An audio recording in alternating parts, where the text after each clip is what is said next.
আমার ভালোবাসার মিষ্টি বন্ধুরা, তোমরা সবাই কেমন আছো? আমি জানি তোমরা এই গরমে একটুও ভালো নেই।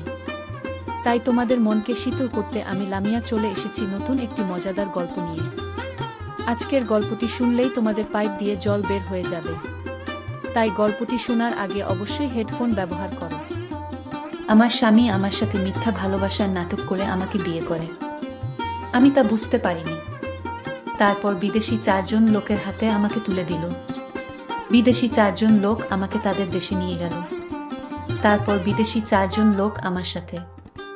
বাকিটা গল্পতেই বলছি। আমার বিয়ের রাতে আমার বর একটা তাবিজ গিফট দিল। আমি অবাক হয়ে বললাম, এটা কি? আমার বর রাজীব খানিকটা লজ্জা পেয়েই বলল, তাবিজ। সেটা তো বুঝতেই পারছি, কিন্তু এটা কেন?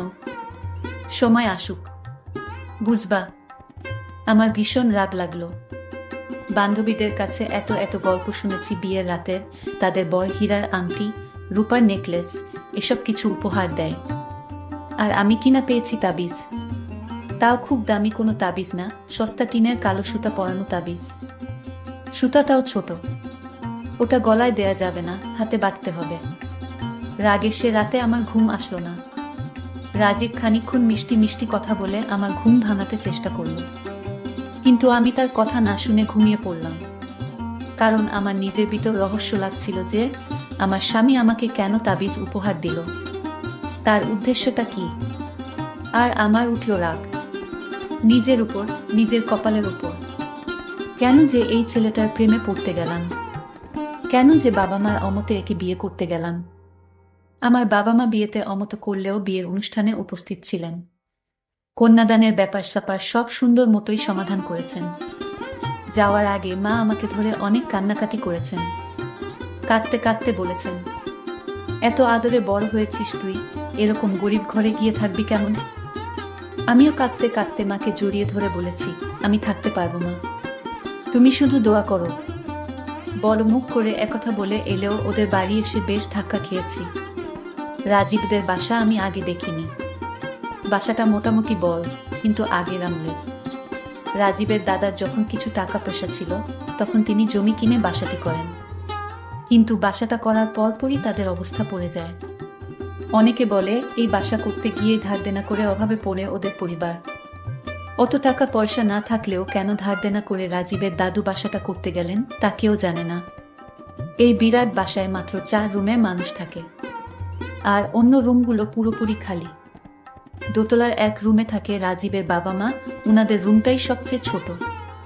অথচ তারা আগে সবচেয়ে বড় রুমটা নিয়েই থাকতেন। তাদের যা আসবাবপত্র সব রাজীব আর তার বোনের রুমে পাশ করে দিয়েছেন ওরা বড় হওয়ার পর। তাই তাদের আর বড় রুম লাগবে না বলে এই ছোট রুমে উঠে এসেছেন। সত্যি বলতে রাজীবদের বাড়িতে সবচেয়ে বেশি আমার ভালো লেগেছিল ওর বাবা মাকেই।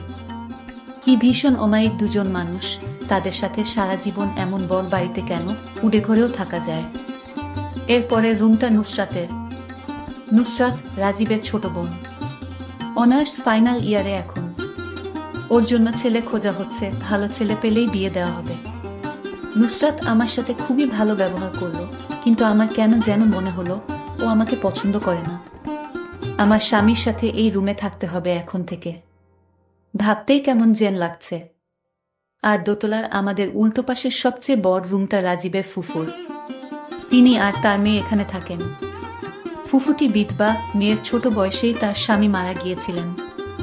এরপর থেকেই তিনি এখানে থাকেন। তার মেয়েটার বয়স নুসরাতের মতোই। মা আর মেয়ে দুজনের একজনও আমাকে পছন্দ করেনি। এখানে আসার পর থেকেই তাদের কথায় আর আচরণে বারবার এই কথাই আমাকে বুঝিয়ে দিয়েছেন। যেমন ঘরে ঢোকার সাথে সাথেই ফুফু বললেন, ওমা বুকই। শুকতারা মানে ফুফুর মেয়েটি বলল, এই তো বউ মা। ফুফু হেসে কুটি কুটি হয়ে বললেন, তা এর রূপেরই এত গল্প শুনলাম। কি আজব সুন্দরী, কি আজকাল সব মেয়েকেই বলে রে। শুকতারা বলল, ভাইয়ার পছন্দ মা, বোঝো না, তার তো ভালো জিনিস আর ভালো লাগে না। আমি অবাক হয়ে গেলাম ওনাদের কথা শুনে। এমন কথা কেউ বলতে পারে কখনো ভাবতেও পারিনি। যাই হোক, রাতে রাজীবের কাছ থেকে অমন তাবিজ গিফট পেয়ে আরেকটা ধাক্কা খেলাম।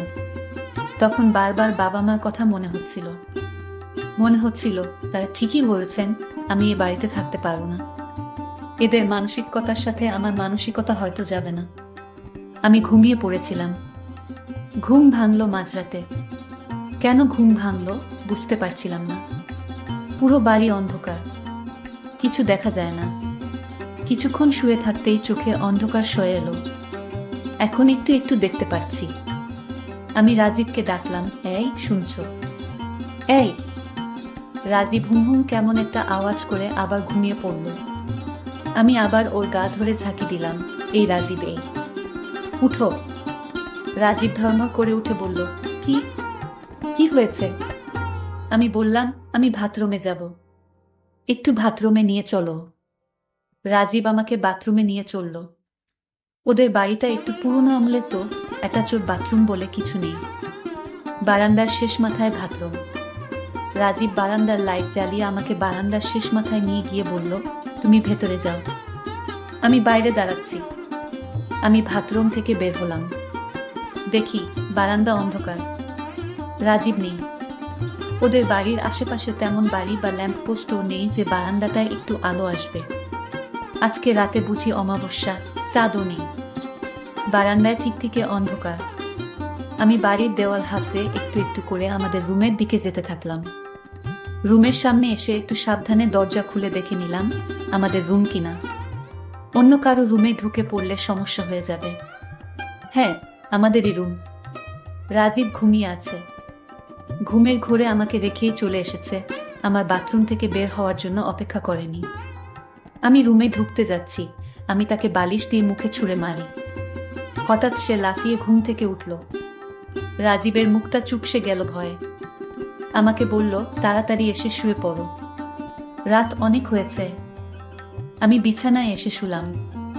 রাজীব লাইট নিভাতে গেলেই আমি বললাম, আজ লাইটটা জ্বালানো থাক প্লিজ। রাজীব দীর্ঘশ্বাস ফেলে বলল, আচ্ছা বলে লাইট না নিভিয়ে বিছানায় এসে শুয়ে পড়ল। আমি ভাবলাম ওকে জিজ্ঞেস করব আমাকে কেন বাথরুমে একা ফেলে চলে আসলো। তখন দেখি জোরে জোরে নাক ডাকা শুরু করলো। সকালে যখন ঘুম থেকে উঠল, তারপর যখন নাস্তার টেবিলে বসলো, আমি তাকে জিজ্ঞেস করলাম, বিয়ের আগে আমার সাথে কত রকম ওয়াদা দিয়েছিলে, তুমি যেখানে যাও আমি সেখানেই যাব, তুমি মরে গেলে আমিও মরে যাব, তুমি ছাড়া এই পৃথিবীতে আমার জীবন ব্যর্থ, আরো কত কি বলেছিলে। কিন্তু কাল রাতে আমায় বাথরুমে একা রেখে চলে আসলে কেন? তখন সে আমাকে বলল, বিশ্বাস করো, আমি কিভাবে যে রুমে এসে শুয়ে পড়লাম তা আমি জানি না। কি বলছো এসব পাগলের মতো কথা? তুমি কিভাবে রুমে এসে শুয়ে পড়লে তা তুমি জানো না? আমি মনে মনে ভাবলাম, ওর কি মাথায় কি কোনো সমস্যা আছে? আমি ভেবেছিলাম রাজীব অনেক ভালো, তার সাথে আমার সারা জীবন কাটিয়ে দিব। আমি এমন প্রতিশ্রুতি মা বাবাকে দিয়েছিলাম। মা বাবা আমাকে বারবার নিষেধ করেছিল, আমি তাদের কথা শুনিনি। মা বাবার কথা না শুনলে নাকি ভালো অমঙ্গল হয়। আমারও কি তাই হতে চলেছে? রাজীব আগের মতো নেই। বিয়ের আগে যে রাজীব আমার পাশে থাকবে এরকম প্রতিশ্রুতি দিয়েছিল সেই রাজীব আমাকে একটা তাবিজ উপহার দিল, ভাবতেই আমার লজ্জা লাগছে। যাই হোক, স্বামীর সম্পত্তি বা সে আমারে কি উপহার দিবে তা নিয়ে আমি ভাবি না, কিন্তু তাবিজ দিল, এটা আমি কিছুতেই মানতে পারি না। কিছুদিন পর আমি কিছুই মনে রাখতে পারি না। রাজীব আমাকে যে তাবিজ দিয়েছে, সেই তাবিজ যার হাতে থাকবে তাকে যা বলবে সেই কাজ করবে এবং কিছুক্ষণ পর সেটা আবার ভুলে যাবে। এই বিষয়টা আমি শেষে জানতে পারি। কিন্তু আমি যেদিন থেকে আমার হাতে তাবিজ বাঁধা ছিল সেদিন থেকে আমার সাথে কি হচ্ছে, আমি কি করছি তা আমি কিছুতেই মনে রাখতে পারছি না। আমি তখন রাজীবকে বললাম, রাজীব তোমার তাবিজ আমি কিছুতেই পড়তে পারবো না। এই তাবিজটা পড়ার পর আমার কেমন জানি খারাপ লাগে এবং কিছুই মনে রাখতে পারছি না। আমি এই তাবিজ ছুঁড়ে ফেলে দিলাম। কিছুক্ষণ পর রাজীব এসে আমায় বলল, তাবিজ কোথায়? আমি বললাম, তাবিজ ছিঁড়ে ফেলে দিয়েছি, এসব কেউ পড়ে এখনকার যুগে। কথাটা বলার সাথে সাথে আমাকে রাজীব জোরে একটা থাপ্পড় মারল আর বলল, কত কষ্ট করে তাবিজখানা এনেছি তোমার মঙ্গলের জন্য, আর সেই তাবিজ তুমি কিনা চিড়ে ফেলে দিয়েছ। আমি বললাম, রাজীব তুমি আমাকে মারলে, বাবা মাকে ছেড়ে সারা জীবনের জন্য তোমার কাছে চলে এলাম, আর তুমি আমাকে এই প্রতিদান দিলে। আমি আর তোমার সাথে থাকতে চাই না, আমি আমার বাবার বাড়ি চলে যাচ্ছি। তখন রাজীব বলল, আমার ভুল হয়ে গেছে, আমাকে ক্ষমা করে দাও। রাজীবের ফুফু এবং তার বোন আমাকে নিয়ে হাসি ঠাট্টা করে, আমি এতে কিছু মনে করিনি রাজীব। শুধু তোমার দিকে তাকিয়ে। তুমি একদিকে আর সারা দুনিয়া একদিকে, আমি তোমায় এমনটাই ভেবেছিলাম। রাজীব তখন বলল, প্লিজ রাগ করো না, আমার ভুল হয়ে গেছে, এই যে কানে ধরলাম, আর কোনোদিন তোমাকে মারব না। আমাকে এরকম বাহানা করে রাজীব আমাকে আটকালো। আমিও ভাবছি মানুষের ভুল হতে পারে, এই ভেবে তাকে তার সাথেই রয়ে গেলাম। বেশ কিছুদিন আমাদের সংসার ভালোই চলছিল। কিছুদিন পর আমার স্বামী আমার জন্য স্বর্ণের আংটি নিয়ে আসলো আর বলল, আজ তোমাকে একটা সুন্দর জিনিস গিফট করব। আমি বললাম, কি গিফট করবে? সে তখন আমায় বলল, চোখ বন্ধ করো। আমি তার কথায় আমি চোখ বন্ধ করলাম, আর সে আমাকে সত্যিই স্বর্ণের আংটি পরিয়ে দিল। আমি চোখ মেলে দেখে অবাক, তোমার হাতে তো এত টাকা নেই, তাহলে কোথায় থেকে এই আংটি আনলে? আমি তাকে মিথ্যা কথা বললাম, আমি একা সমিতি করেছিলাম আরো 5 বছর আগে। সেই সমিতির টাকা লাভ সহ অনেক টাকা হয়েছে, আর সেই টাকা থেকে তোমার জন্য আমি আংটি বানিয়ে নিয়ে আসলাম। আমি তখন খুশি হয়ে বললাম, তুমি সারা জীবন আমার পাশে থেকো, আমাকে কোনোদিন ছেড়ে যেও না। রাজীব তখন বলল, কেন ছেড়ে যাব তোমায়? আমি তো তোমাকে আমার জীবনের চেয়ে বেশি ভালোবাসি। কিন্তু হঠাৎ রাজীবের মনে এত ভালোবাসা কোথায় থেকে আসলো? আমার কিছুটা তাকে সন্দেহ হলো। কিন্তু আংটিটা পরার দিন থেকে আমার যেন শরীর খুবই দুর্বল লাগতো। আমার কিছুই ভালো লাগতো না, কেমন যেন অস্থিরতা কাজ করত। রাজীব আমায় যা বলতো আমি তাই শুনতাম। রাজীব একদিন আমায় বলল, চলো দূরে কোথাও থেকে ঘুরে আসি। আমিও না করলাম না, কারণ আমারও তেমন ভালো লাগছিল না। আমি তার কথায় রাজি হলাম ঘুরতে যেতে। পরের দিন সকালে রাজীব বলল, তাড়াতাড়ি রেডি হও, গাড়ি অপেক্ষা করছে। আমি রেডি হয়ে গাড়িতে উঠলাম। গাড়িতে উঠে বসতেই আমার প্রচন্ড ঘুম আসছিল। এত ঘুম আসছিল কিছুতেই চোখ মেলে তাকাতে পারতেছি না। আমি চোখে একটু পানি দিলাম, তাও ঘুম কাটল না। আমি গাড়িতেই ঘুমিয়ে পড়লাম। মাঝপথে গিয়ে আমার ঘুম ভাঙল। ও বলতেই ভুলে গেছিলাম, আমরা যাচ্ছিলাম ভারত ত্রিপুরা, সেখানে অনেক দর্শনীয় জায়গা আছে। আমরা সেখানে যাব বলে প্ল্যান করছিলাম। তার মাঝপথে যেতেই আমার ঘুম ভেঙে গেল। আমি চোখ মেলে তাকালাম এবং আমি কিছুটা ঝাপসা দেখলাম। আমি রাজীবকে জিজ্ঞেস করলাম, রাজীব, আমি ঝাপসা দেখছি কেন? আমার কি হয়েছে? আমি কিছুই বুঝতেছি না। রাজীব আমায় সাহস দিয়ে বলল, এ কিছু না, ঘুমিয়েছিলে তো তাই এরকম ঝাপসা। দেখছো, একটু পর সব ঠিক হয়ে যাবে। আমি তার কথায় কিছুটা সন্দেহর আভাস পেলাম, কিন্তু রাজীবের প্রতি আমার অনেক বিশ্বাস ছিল। তাই সে আমার সাথে কি করতে যাচ্ছিল, সেই উদ্দেশ্যটা আমি কিছুতেই বুঝতে পারছি না। আমার সাথে কিছু একটা হতে যাচ্ছে, আমার এরকম মনে হলো। আমরা ত্রিপুরা গিয়ে পৌঁছলাম। গাড়ি থেকে নেমে একটা হোটেলে উঠলাম। রাজীব আমার জন্য খাবার আনতে গেল। আমাকে অবশ্যই বলেছিল, চলো একসাথে গিয়ে রাতের খাবারটা খেয়ে আসি। আমি বলেছিলাম, না রাজীব, আমি খুব টায়ার্ড, আমি কিছু খাবো না। তারপরও রাজীব বলল, রাতে কিছু না খেয়ে ঘুমান, শরীরের অনেক ক্ষতি হবে। আমাকে এভাবে নানা রকম ভাবে বুঝালো। আমাকে হোটেলে রেখে সে খাবার আনতে গেল। আমি হঠাৎ লক্ষ্য করলাম রাজীব ফোনে কার সাথে যেন আলাপ করছে। বলছে, আপনাদের জিনিস আমি নিয়ে এসেছি, আপনার কাল সকালে ত্রিপুরা পাহাড়ে থাকবেন। আমি এই কথা শোনার পর আমি ভাবলাম, রাজীব তো কিছু নিয়ে আসেনি, তাহলে কি জিনিসের কথা বলল? আমার মনে এক অদ্ভুত ভয় কাজ করছিল। যেই কথাটা কিছুক্ষণ আগে শুনলাম, সেই কথাটা পরক্ষণেই ভুলে গেলাম। আমি বুঝতে পারলাম না আমাকে নিয়ে বিদেশি লোকদের সাথে কথা চলেছে, কারণ আমার সাথে যা ঘটছে তা আমি কিছুক্ষণ পরেই ভুলে যাই। এটার কারণ তো আমি খুঁজে পাচ্ছি না। আমার মনে মনে সন্দেহ হতে লাগলো। স্বর্ণের আংটি পরার পর থেকেই আমার এমন হচ্ছে। আমি সাথে সাথেই আমি আংটিটা খোলার চেষ্টা করছি, কিন্তু কিছুতে আংটি খুলতে পারছি না। আমি অনেক চেষ্টা করলাম আংটিটা খোলার জন্য, কিন্তু আমি ব্যর্থ হয়েছি, আংটি খুলতে পারিনি। আমার আর বুঝতে বাকি রইল না, আমার স্বামী আমাকে আংটি দিয়ে বশ করেছে। তাই সে আমাকে যা বলে আমি তাই শুনি। রাজীব খাবার নিয়ে রুমে আসলো। আমি বললাম, তুমি কার সাথে ফোনে কথা বলছিলে? রাজীব বলল, আমার বাল্যকালের বন্ধুর সাথে কথা বলছি। তা তোমার বন্ধুকে কি জিনিস দিবা? আরে এ কিছু না খেয়ে তুমি ঘুমাও তো, কাল সকালে তোমাকে নিয়ে ঘুরতে হবে। আমি বললাম, রাজীব, তুমি আমার কাছে কিছু লুকানোর চেষ্টা করছো। সে আমার কোনো কথার উত্তর না দিয়ে ঘুমিয়ে পড়ল। আমি মনে মনে ভাবলাম মিথ্যা ভালোবাসার নামে সে আমাকে কোথাও বিক্রি করে দিতে চাইছে। সে ঘুমিয়ে পড়ল, কিন্তু আমি চাইলাম, আমি এখান থেকে পালাবার চেষ্টা করলাম। দরজা কিছুতেই খুলতে পারলাম না।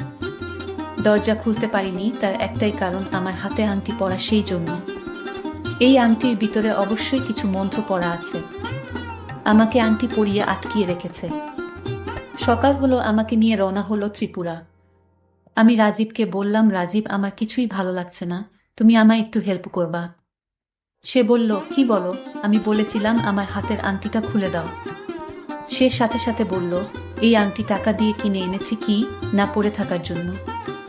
আমি অনেক রিকোয়েস্ট করলাম আংটিটা হাত থেকে খুলে দিতে। যদি আংটিটা হাত থেকে খুলে দিত তাহলে হয়তো আমি এখান থেকে পালিয়ে যেতে পারতাম।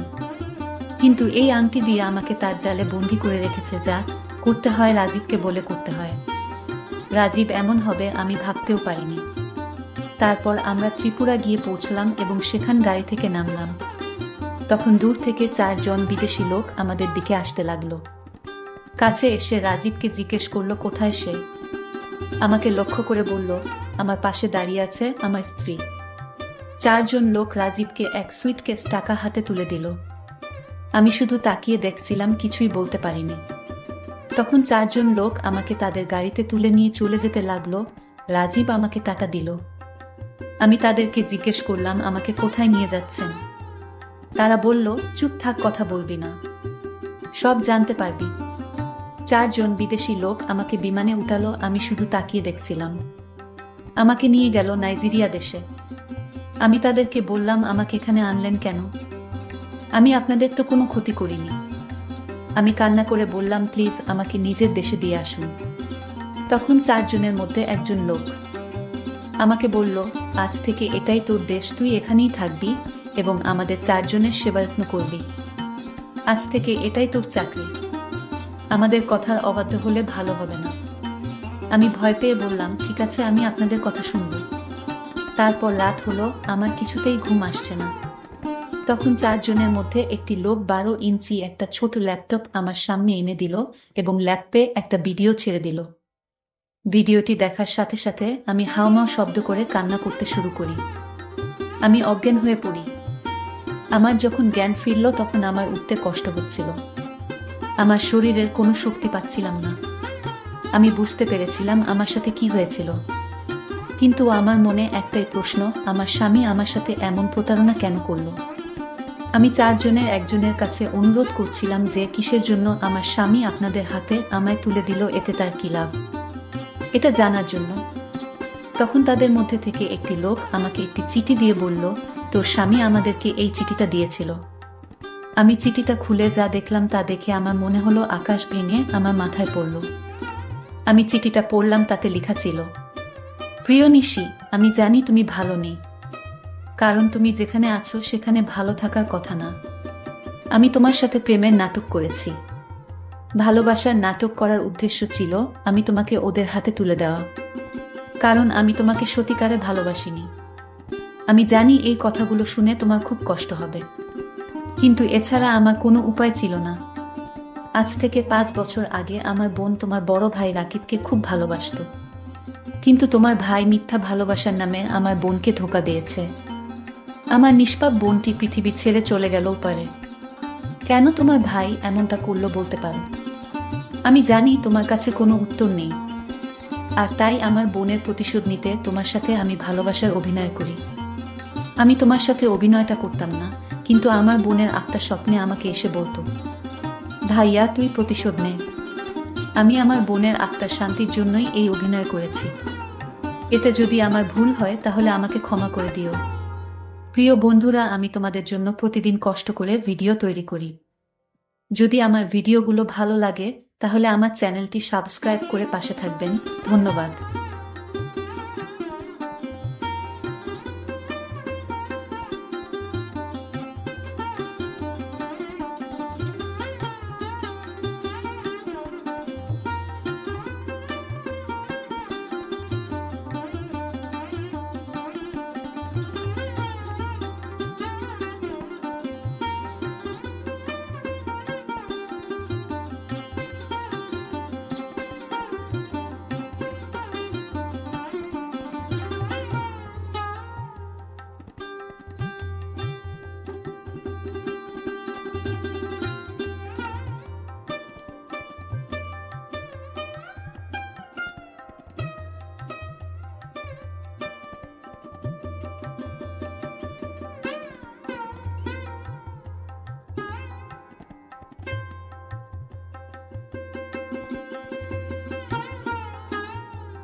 বন্ধুরা, আমি লামিয়া অনেক কষ্ট করে তোমাদের জন্য ভিডিও বানাই।